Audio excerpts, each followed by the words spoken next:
नमस्कार दोस्तों, स्वागत है आप सभी का। दोस्तों सीपीसीटी फरवरी 2023 की जो एग्ज़ाम है हमारी वो होने वाली है हमारी 25 और 26 फरवरी के दिन। तो उसी की तैयारी में एक नया चैप्टर आज हम जोड़ने वाले हैं और इस चैप्टर का नाम है चार्ट। आप सभी देख सकते हैं यहाँ पे इसका टाइटल मैंने लिख दिया है, क्या है? चार्ट। तो देखिए चार्ट बेसिकली यदि हम लोग बात करें तो ये आता किस में है? तो ये आता है अंतर्गत MS एक्सेल के, क्योंकि एक्सेल हम सभी को पता है कि ये एक तरह का क्या होता है कि संख्यात्मक एप्लीकेशन है, जिसमें कि हम क्या करते हैं, डेटाओं की गणना करते हैं ना। यहाँ पे हम शीट बनाते हैं, यहाँ पे हम उसके अलावा जो हमारी जो रो होती है, कॉलम होते हैं, सेल होते हैं, यहाँ पे हम क्या कहते हैं, कैलकुलेशन करते हैं। जो बहुत सारे जो डेटा हमारे पास आता है उसके हम लोग कैलकुलेशन MS एक्सेल के माध्यम से करते हैं। लेकिन उस कैलकुलेशन को हम किस रूप में दर्शाएंगे और वो दर्शाने के जो विभिन्न प्रकार के माध्यम हमें जो दिए जाते हैं, ये चाहे आप तुलना कर दें, है ना, अधिक मतलब उन दोनों के बीच में तुलना कर दें, चाहे वो तुलना आप उन दोनों में अंतर दिखाने के लिए कर दें या फिर उन दोनों में समानता दिखाने के लिए आप तुलना करें, तो वो तुलना आप दर्शा सकते हैं चार्ट के माध्यम से। अब मैं आपको बताता हूँ बेसिकली, देखिए चार्ट हम लोगों ने अपने जीवन में कितनी बार देखा और कहाँ कहाँ देखा, ये मैं आपको बताता हूँ। देखिए क्या होता है, जब हम न्यूज़ देखते हैं रात को, तो जब शेयर बाजार की जब न्यूज़ आती तो वहाँ हमें दिखाया जाता है कि आज शेयर इतने गिर गए, कल इतने गिरे थे, है ना, और या फिर आज शेयर इतने चढ़ गए और कल इतने चढ़े। तो वो जो शेयर जिस इमेज के माध्यम से हमें दिखाए जाते हैं वो चार्ट होता है। एक दूसरा बहुत सिंपल सा एग्जांपल मैं आपको देता हूँ। जब हम मैच देखते हैं तो मैच में हमें बताया जाता है कि इंडिया ने जो स्कोर किया था, फाइनली इंडिया का स्कोर यहाँ तक था, पीछा करने वाली टीम यहाँ तक पहुंची है। उसमें हमें यह भी दिखाया जाता है कि किस ओवर में किस रन पे कौन सा विकेट गिरा।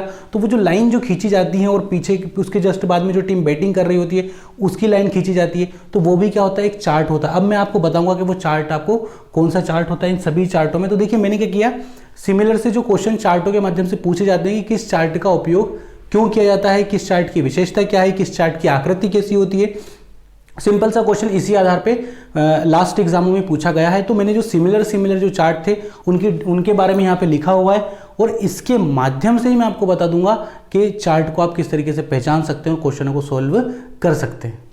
तो देखिए पहले नंबर पे हमने जो चार्ट लिखा हुआ है, चार्ट हमने दो चार्ट लिखे हुए हैं। देखिए पहला जो चार्ट मैंने यहाँ पे लिखा हुआ है वो है मेरा कॉलम चार्ट, ठीक है। दूसरा चार्ट मैंने अपने यहाँ पे लिखा हुआ है बार चार्ट। अब कॉलम का मतलब मैं आपको देखो बहुत आसान सी भाषा में बताता हूँ। जब हम लोग अपने घर का निर्माण करते हैं तो घर का निर्माण करने से पहले हम लोग क्या खड़े करते हैं, बीम कॉलम खड़े करते हैं या नहीं करते हैं। अब कॉलम किस तरीके से खड़े किए जाते हैं, इस तरीके से, है ना। कॉलम इस तरीके से खड़े किए जाते हैं, इस तरीके से, ठीक है, ताकि उसके ऊपर हम क्या डाल सके, अपनी छत डाल सकें। तो अगर आपसे पूछे कि जो कॉलम के आकार का कौन सा चार्ट होता है, तो देखिए वो कॉलम ही होता है। देखिए नाम से स्पष्ट है, तो इसका मैंने आकृति आपको बता दी। अब जो बार चार्ट होता है ये थोड़ा इसी के सिमिलर होता है, पर इसका जैसे कॉलम हमारा इस तरीके से खड़ा होता है ना, वैसे ये इस तरीके से तिरछा होता है। मैं यहाँ बता देता हूँ, इस तरीके से, देखिए ये होगा इस तरीके से होता है, ठीक है। तो ये क्या हो जाएगा, हमारा बार चार्ट हो जाएगा। अब इनका यूज क्यों किया जाता है, तो यूज हमने यहाँ पे लिखा है श्रेणियों में मूल्यों की तुलना दिखाने के लिए कि किस मूल्य की तुलना, किस चार्ट में किस वस्तु का मूल्य कितना है, मूल्यों की तुलना। जैसे कि मान लीजिए ये कितने रुपए का है, 20 रुपए का, और ये कितने रुपए का, 25 का, तो ये थोड़ा सा बड़ा होगा, 20 वाला थोड़ा सा छोटा होगा। अब हम लोग कॉलम की बात करें तो ये भी इस तरीके से, ये बेसिकली हम जब हमारे रिजल्ट आते हैं वहाँ भी हमने देखा है कि 75% वाले बच्चों की संख्या इतनी है, 25% वालों की इतनी है, 30% वालों की इतनी है, तो वो कॉलम चार्ट ही होता है। अब आप इस चीज़ को नहीं भूलेंगे। और बार चार्ट में क्या होता है, कॉलम थोड़े से तिरछे हो जाते हैं, वो हमारा क्या हो जाता है, बार चार्ट हो जाता है। अगले चार्ट की बात करते हैं तो अगला चार्ट हमारा क्या हो जाएगा, लाइन और एरिया चार्ट। अब लाइन और एरिया चार्ट की यदि हम लोग बात करें तो इनको मैं ना बेसिकली चित्र के माध्यम से आपको समझाता हूँ। यहाँ पे चित्र बनाएंगे इनके सबके, ठीक है। तो देखिए इसका यूज किस लिए किया जाता है पहले वो पढ़ लेते हैं। दो चार्ट है, एक तो लाइन है और दूसरा क्या है, एरिया चार्ट है। तो समय में कोई सा भी समय हो सकता है, वर्ष होता है, महीना होता है, दिन होते हैं, ठीक है, या फिर श्रेणियों का रुझान किस ओर है, वो सारी चीज़ें हमें दिखाने के लिए। तो देखिए इसकी जो लाइन जो होती है वो वही होती है जो हम लोग क्रिकेट मैच में देखते हैं, ठीक है। क्रिकेट के मैच में हमने वो सारी चीज़ें देखी हुई हैं। क्रिकेट के मैच में हमने वो सारी चीज़ें देखी हुई हैं कि इस तरीके से एक चार्ट बनाया जाता है बोर्ड, और यहाँ पे दिखाया जाता है कि इससे पहले जो टीम थी उसने बैटिंग करके ऐसा स्कोर किया और अभी जो टीम बैटिंग कर रही है वो यहाँ तक पहुँच चुकी है। यहाँ पे एक विकेट गिरा, इसका यहाँ पे विकेट गिर गए थे, इसके 3 विकेट यहीं लगातार गिर गए थे, इसका दूसरा विकेट अभी तक। तो ये इस तरीके से जो दिखाया जाता है ये होता है हमारा लाइन और एरिया चार्ट की सिमिलर थोड़ी सी इमेज है, वही इमेज यहाँ पे हमें दिखाई गई। कई बार इमेज से भी क्वेश्चन पूछा जाता है कि किस चार्ट की आकृति कैसी होती है। फिर क्या जाएगा हमारा पाई और डाउटनट चार्ट। तो देखिए यहाँ लिखा, चलिए अब बात किसी कर लेते हैं पाई चार्ट और डाउटनट चार्ट की। तो देखिए इसकी डेफिनेशन पढ़ लेते हैं। जब एक पूरे अनुपात को दिखाने के लिए, ठीक है, मतलब एक पूरा अनुपात होगा, किसी भी डेटा का अनुपात होगा, किसी संख्या का अनुपात होगा, और वह अनुपात किस रूप में होगा, 100% के रूप में होगा। तो देखिए समझाता हूं चित्र में, ये एक पूरा अनुपात हो गया मेरा, और ये कितने प्रतिशत में है, 100% में। अब मैंने आपको बता दिया कि ये केक है मेरा, इस केक में से मेरे एक दोस्त ने 25% हिस्सा अपना काट लिया, ठीक है, तो मेरे पास कितना प्रतिशत केक बच गया, तो मेरे पास बच गया 100% केक बच गया, ठीक है, खाने के लिए। तो ये क्या हो गया, मेरा पाई चार्ट होगा। पाई चार्ट सर्कल में होता है और इसमें जो डेटा होता है उसको 100% के रूप में दर्शाया जाता है। वैसी की वैसी आकृति किसकी होती है, डाउटनट चार्ट की भी होती है, ठीक है। तो पूरा 100% डाटा होता है, उसी के अंदर से हमसे पूछा जाता है कि आप, ठीक है, एक दोस्त आया, फिर उसने 10% अपना हिस्सा काट लिया, मेरे पास कितना बच गया, तो ये प्रतिशत में समझाया जाता है, ठीक है।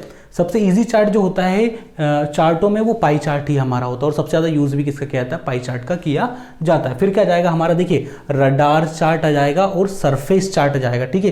क्या आ जाएगा, रडार चार्ट और सरफेस चार्ट। तो देखिए दो तरीके से इसके यूज दिए हुए हैं, कुछ मूल्यों की तुलना करने में, बहुत सारे मूल्य हमें दिए गए हैं, तो उन मूल्यों की हम तुलना कैसे करेंगे उसके लिए क्या रहता है। और एक और चीज के, डेटा के दो सेटों के बीच इष्टतम संयोजन, यानी कि सबसे निकटतम जो संयोजन है, जो तुलना है, उसको दिखाने के लिए इस चार्ट का यूज किया जाता है। कौन कौन से चार्ट हैं, रडार चार्ट हो जाएगा, और एक हमारा क्या हो जाएगा, सरफेस चार्ट हमारा हो जाएगा। रडार चार्ट और सरफेस चार्ट हमारा हो जाएगा, ठीक है।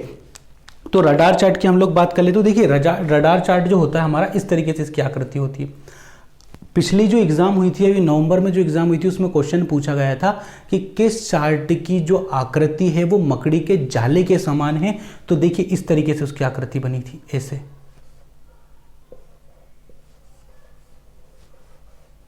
क्या आपको ये मकड़ी का जाला लग रहा है, तो यही पूछा गया था। और ये सरफेस चार्ट का भी हम लोग बना देते हैं, इस तरीके से सरफेस चार्ट हमारा होता है, ठीक है। ये क्या होता है, सरफेस चार्ट होता है। तो रडार चार्ट और सरफेस चार्ट में क्या होता है, इष्टतम दो सेटों के मध्य इष्टतम जो संयोजन होता है उसको खोजने के लिए, उसको दर्शाने के लिए इसका प्रयोग किया जाता है। अगर आपसे क्वेश्चन पूछे कि किस चार्ट की जो आकृति होती है मकड़ी के जाले के समान होती है, तो रडार चार्ट उसका क्या हो जाएगा, राइट आंसर हमारा हो जाएगा। चलिए इसके बाद हम लोग बात कर लेते हैं किसकी, सेक्टर चार्ट की। देखिए दो लिखा हुआ है, एक तो सेक्टर चार्ट लिखा हुआ है और एक क्या लिखा हुआ है, बबल चार्ट। तो इसमें क्या लिखा है कि दो मूल्यों का जो सेट होता है उनके बीच संबंध दिखाने के लिए दो मूल्य होंगे, उन दो मूल्यों का क्या होगा, पूरा सेट होगा। उन सेटों के बीच हमें क्या दर्शाना है, हमें अपना संबंध वहाँ पे दर्शाना है। तो देखिए कौन कौन से चार्ट है हमारे पास, एक्सेल सेक्टर चार्ट है, और हमारे पास क्या है, फिर हमारा बबल चार्ट है। तो देखिए सेक्टर और बबल में क्या होता है, बबल की जो आकृति होती है वो इस तरीके से, बबल देखे होंगे हम सबने, बबल गम, च्युइंगम, जिससे गुब्बारा फुलाया जाता था, या फिर छोटे छोटे बुलबुले होते हैं, बुलबुले से मिला हुआ शब्द देखिए बबल। तो इस तरीके से होती है, इसकी आकृति कैसे होती है, इस तरीके से होती है, इसकी जो आकृति होती है वो इस तरीके से होती है ना। तो सेक्टर और बबल चार्ट का जो यूज होता है वो क्या होता है, दो मूल्यों के सेट के बीच निकटतम जो संबंध होता है ना, जो इन दोनों के बीच में जो संबंध होता है उसको दर्शाने के लिए यूज किया जाता है। फिर क्या आ जाएगा, देखिए हमारा स्टॉक आ जाएगा, और आ जाएगा क्या, वाटरफॉल। अब हम सबको पता है कि स्टॉक मार्केट क्या होता है, जो शेयर बाजार जो होते हैं, स्टॉक उड़ते ऊपर जाते हैं, स्टॉक नीचे गिरते हैं, तो ठीक है, तो शेयर बाजार से संबंधित ये शब्द है हमारा। अब हम जब भी न्यूज़ पढ़ते हैं तो वहाँ हम पढ़ते हैं क्या, शेयर बाजार ऊपर गया, शेयर बाजार नीचे गिरा, स्टॉक ऊपर गया, निफ्टी नीचे गई, निफ्टी ऊपर गई, सारी चीज़ें हम लोग पढ़ते हैं ना। तो ये वही से संबंधित है। तो इसमें देखिए क्या होता है कि कीमतों के उतार चढ़ाव को दिखाया जाता है। एक वाटरफॉल है, वाटरफॉल में कभी पानी ज़्यादा गिरेगा, कभी पानी वहाँ से कम गिरेगा। बरसात में ज़्यादा गिरेगा, गिरता तो है, ये चीज़ तो है कि वाटरफॉल से पानी गिरता ही है, चढ़ता तो नहीं है कभी भी, है ना। तो गिरना ठीक है, मोशन हो रहा है। स्टॉक में भी क्या होता है, हमेशा मोशन होता है, या तो कभी ऊपर जाएगा या फिर कभी नीचे जाएगा। तो देखिए वही चीज़ मैंने लिखी कि स्टॉक की कीमतों में उतार चढ़ाव को दिखाने के लिए, अब ये क्वेश्चन आ जाए कि अगर उतार चढ़ाव की कीमतों को दर्शाने के लिए किस चार्ट का यूज़ किया जाता है, तो मेरे बच्चों बहुत सिंपल सा आंसर लगा देना, क्या, वाटरफॉल या फिर स्टॉक। दोनों कभी भी नहीं होंगे क्योंकि दोनों का काम एक ही होगा, दोनों में से कोई एक विकल्प आपको वहाँ पे आंसर में दिया जाएगा। चलिए अगला देख लेते हैं। मेरे को लग रहा है बिल्कुल समझ में आप लोगों को आ ही रहा होगा, ठीक है। फिर देख लेते हैं हम लोग, बहुत सिंपल सा है, नाम से ही स्पष्ट है, स्टैटिक्स। सांख्यिकी इसका हिंदी होता है। तो सांख्यिकी विश्लेषण में जिस चार्ट का यूज किया जाता है उसको क्या कहा जाता है, स्टैटिक्स चार्ट कहा जाता है। फिर क्या जाएगा हमारा कॉम्बो। अब कॉम्बो का मतलब क्या होता है कि वह व्यक्ति कॉम्बो कहलाता है जिसमें तमाम तरह की सारी खूबियां मौजूद हो, उसको हम लोग क्या कहते हैं, कॉम्बो। जिस व्यक्ति का एक साथ 3-4 जगहों पर सिलेक्शन हो जाता है उसको क्या कहते हैं, कॉम्बो सिलेक्शन हो गया। 4-5 गर्लफ्रेंड मिल जाती तो क्या होता है, कॉम्बो गर्लफ्रेंड्स मिल गई। हालांकि ऐसा होता नहीं है, ठीक है। तो कॉम्बो चार्ट में क्या होता है, व्यापक रूप से भिन्न डाटा जो होता है, मतलब भिन्न होता है, सिमिलर नहीं होता, व्यापक रूप से होता है वो भी। तो व्यापक रूप से भिन्न डेटा समझने के लिए 2 या 2 से अधिक चार्टों को जब जोड़ देंगे तो देखिए फिर से वही बात आ गई, 2 या 2 से अधिक, जिस व्यक्ति में 2 या 2 से अधिक खूबियाँ हो या बहुत सारी खूबियाँ, उसको कॉम्बो कहा जाता है ना। बहुत सारा जब 2 या 3 चीज़ें एक साथ मिल जाती है तो वो कॉम्बो हो जाती है। सिंपल सा इसका मीनिंग समझ जाइए आप। तो यहाँ पे वही हो रहा है कि 2 या 2 से अधिक चार्टों को जब हम जोड़ देंगे, है ना, लाइन को जोड़ दो, बार को जोड़ दो, कॉलम को जोड़ दो, तो वो किस तरह के चार्ट हो जाएंगे, हमारे कॉम्बो चार्ट हो जाएंगे। पर उस चार्ट के अंदर सबके अपने अपने भिन्न भिन्न डाटा होंगे। उन भिन्न भिन्न डाटा को समझने के लिए ही 2 या 2 से अधिक चार्टों को क्या किया जाता है, जोड़ दिया जाता है। तो उसको क्या कह देते हैं हम लोग, कॉम्बो चार्ट अपना कह देते हैं। तो ये थे चार्ट MS एक्सेल से। यहाँ से क्वेश्चन बन जाएगा यदि आपने इस वीडियो को पूरा ठीक तरह से देखा है। अब आपको कुछ नहीं करना है, इसके क्वेश्चंस लगाने, सिर्फ आपका काम आसानी से बन जाएगा। देखिए वाटरफॉल, पूरा उतार चढ़ाव, स्टॉक मार्केट उतार चढ़ाव, ठीक है। पाई चार्ट क्या हो जाएगा, पाई में पूरा का पूरा एक सर्कल बनेगा। पाई से सिमिलर क्या था हमारा, डाउटनट, ये भी गोला होता है, डाउटनट गोल गोल गोल, ठीक है। रडार देख लिया हमने, सरफेस भी देख लिया हमने। रडार और सरफेस में क्या होता है, मकड़ी के जाले जैसा बनाता है ना रडार हम सबको पता है रडार क्या काम करती है। रडार काम करती है, इसकी एक वेब से निकलती है और वो उस वेब के अंतर्गत अगर कोई सी चीज़ आ गई तो ये जो रडार होती है उस वेब से उस चीज़ को पकड़ लेती हैं। आई थी ये बात समझ में। रडार का ही यूज़ करके सीमाओं की रक्षा की जाती है ताकि किसी भी दुश्मन की कोई मिसाइल या दुश्मन का कोई एरोप्लेन हमारी सीमा के अंदर ना हो, इसीलिए तो रडार मौजूद करते हैं। वो रडार जो घूमती है 15 अगस्त के दिन देखना, ठीक है, राजपथ पे इस तरीके से निकलती, तो रडार का काम यही होता है कि वो हवा में वेव के माध्यम से, तरंगों के माध्यम से चीज़ों को पकड़ने का काम करती है। तो वही चीज़ हमने यहाँ पे देखी, इस तरीके से रडार बनी तो थी अभी हमारी। उस रडार को हमने कैसा कह दिया था, मकड़ी के जाले के समान कह दिया था, ठीक है। फिर हमने देख लिया था सेक्टर और बबल में बबल गम जैसे गुब्बारे बनाए थे, सेक्टर में मूल्यों के बीच के संबंध को दर्शाने के लिए किया था। फिर हमारा स्टॉक आ जाएगा। कॉलम तो सिंपल सा है, बीम कॉलम समझ लेना, काम आपका हो जाएगा। कॉलम खड़े रहते हैं, बार थोड़े से लेटे हुए रहते हैं, या फिर ये भी समझ लो कि बार में गया हुआ व्यक्ति हमेशा लेट के ही बाहर आता, खड़ा नहीं रहेगा, ठीक है। खड़े क्या रहते हैं, सिर्फ हमारे कॉलम खड़े रहते हैं। लाइन और एरिया को भी हमने देख लिया। लाइन और एरिया में क्या होता है, ठीक है, क्रिकेट मैच चल रहा है, 2 स्कोर के बीच में हमें क्या करनी है, तुलना करनी है, ठीक।